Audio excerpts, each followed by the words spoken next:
Siyempre, tatakipan ko ulit. Ayan. Yan, magluluto ako ng beef with carrot. Una, lalagyan ko ng mantika, siyempre. Ilagay itong ginger at saka onion red.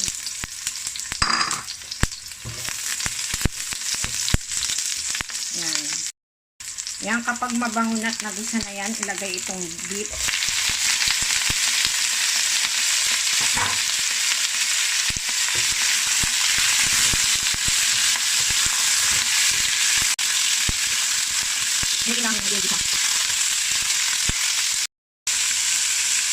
Tuloy-tuloy lang ang halo. Pagkatapos, lagyan ng kaunting patis.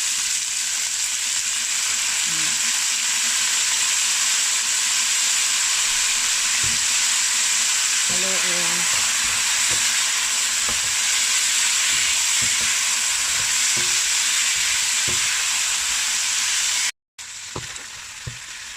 Yan, okay na. Tapos i-fry, set aside.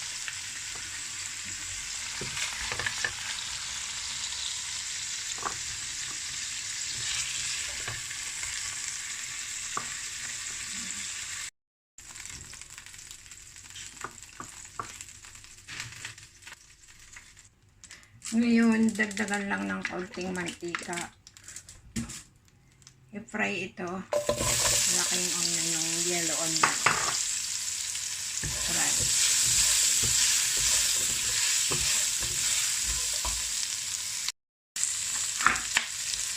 Sunod itong carrot.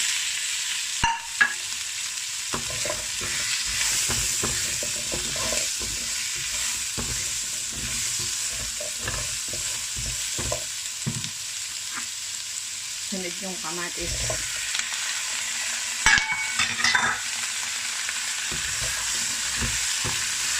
Haluin lang.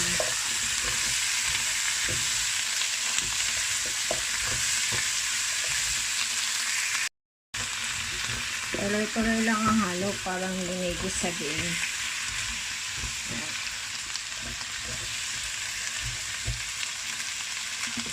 Tapos, ngayon, ilagay ito. Ito yung bibili sa kanina.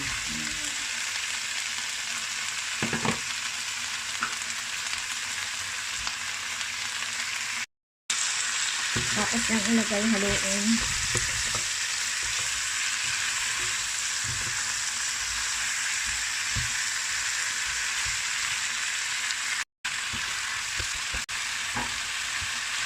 Tapos, haluin, lagyan ng tubig.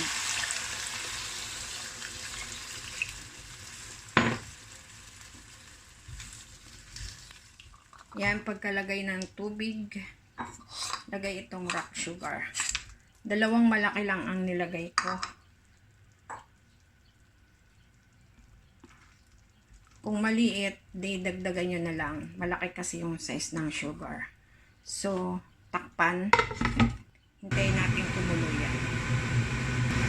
O, ayan. Kumukulo na. O, titingnan natin. Kumukulo na nga. Ayan, kumukulo na. Ngayon, syempre, kailangan may takip yan. Hinaan ng apoy. Hintaying maluto ang beef. Or hanggang maluto ang beef.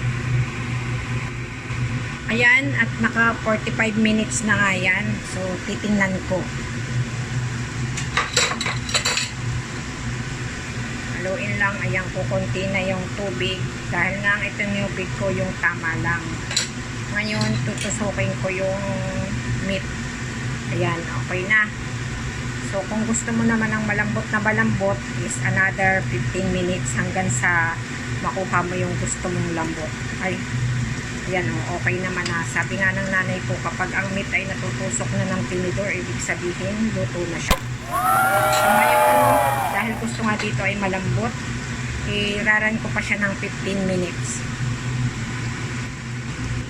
Yan, after another 15 minutes, wow, so nice. Hindi na lang ang sabaw. Ngayon, titikman ko.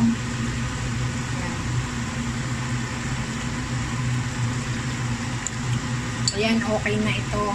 Hindi na kailangan lagyan pa ng kung ano-ano. Ang nakapagpalasa dito ay yung patis. So, ang lasa niya medyo manamis-namis dahil dun sa carrots at saka dun sa rock sugar. So, ngayon guys, aking tutusukin. Ayan, okay na siya. Malambot na. So, okay na ito. Ready to serve na ito. Ayan. Thank you for watching guys. Please don't forget to follow and like this video. Thank you so much. Bye-bye.